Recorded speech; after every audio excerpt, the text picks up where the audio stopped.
അതൊരു സിനിമ നടല്ലേ, അയാളെ കണ്ടുകൊണ്ട് എന്താണ് കാര്യം? പക്ഷെ ആ ആഗ്രഹത്തിന് വേണ്ടി അയാൾ എടുത്ത ത്യാഗം, അയാൾ എടുത്ത ഒരു ഡെഡിക്കേഷൻ എന്ന് പറഞ്ഞാൽ അത് ചെറുതല്ല. ഇന്ന് എൻ്റെ കൂടെ ഒരാളുണ്ട്, ശരിക്കും പറഞ്ഞാൽ ഞാൻ അയാളെ ഭയങ്കര പ്രൗഡായിട്ടാണ് കാണുന്നത്. ഒരു പക്ഷെ ഒരു ഘട്ടത്തിൽ ഞാൻ പോലും ചിന്തിച്ചിട്ടുണ്ട്, ഇതൊക്കെ വൈറലാവാൻ വേണ്ടി ചെയ്യുന്നതല്ലേ.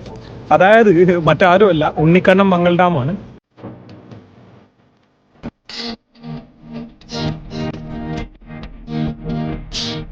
കണ്ണൂർ വന്നിട്ടുണ്ട്, ഫോൺടെക്കിലേക്ക് വന്നതാണ്. ഇപ്പൊ ഞാൻ പറയാം, അതായത് ഒരു സാധാരണക്കാരൻ വിചാരിച്ച വിജയിനെ നേരിട്ട് കാണാന്ന് പറഞ്ഞാൽ അത് അത്ര പ്രാക്ടിക്കൽ ആയിട്ടുള്ള ഒരു കാര്യമല്ല.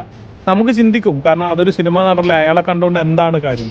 പക്ഷെ ആ ആഗ്രഹത്തിന് വേണ്ടി അയാൾ എടുത്ത ത്യാഗം, അയാൾ എടുത്ത ഒരു ഡെഡിക്കേഷൻ എന്ന് പറഞ്ഞാൽ അത് ചെറുതല്ല.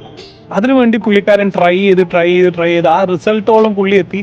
പുള്ളി കൂടെ നിന്ന് ഫോട്ടോ എടുത്ത് പുള്ളിക്കാനായിട്ട് ഡയറക്റ്റ് കമ്മ്യൂണിക്കേറ്റ് ചെയ്ത് പുള്ളിയുടെ ഡ്രീമിന് വേണ്ടി പുള്ളി എടുത്ത എഫേർട്ടും അതിൽ റിസൾട്ട് ഉണ്ടാക്കിയതാണ് പുള്ളിനെ എനിക്ക് ഇഷ്ടപ്പെടാനുണ്ടായ ഒരു പ്രധാന കാരണം. നിങ്ങളുടെ ഡ്രീമിന് വേണ്ടി നിങ്ങൾ ഒരുപാട് കഷ്ടപ്പെടുന്ന സമയത്ത് ഒരുപാട് പേര് കുറ്റം പറയും, ഇതൊക്കെ നടക്കാൻ പോകുന്നില്ല എന്ന് പറയും, കളിയാക്കും, പലതും ഉണ്ടാവും. പക്ഷെ അതൊക്കെ തരണം ചെയ്ത് വിജയം എത്തുമ്പോൾ ഉണ്ടാകുന്നത്, അല്ലെ ആ ഡ്രീം അച്ചീവ് ചെയ്യുമ്പോൾ ഉണ്ടാകുന്ന ഒരു ഹാപ്പിനെസ് ഉണ്ട്.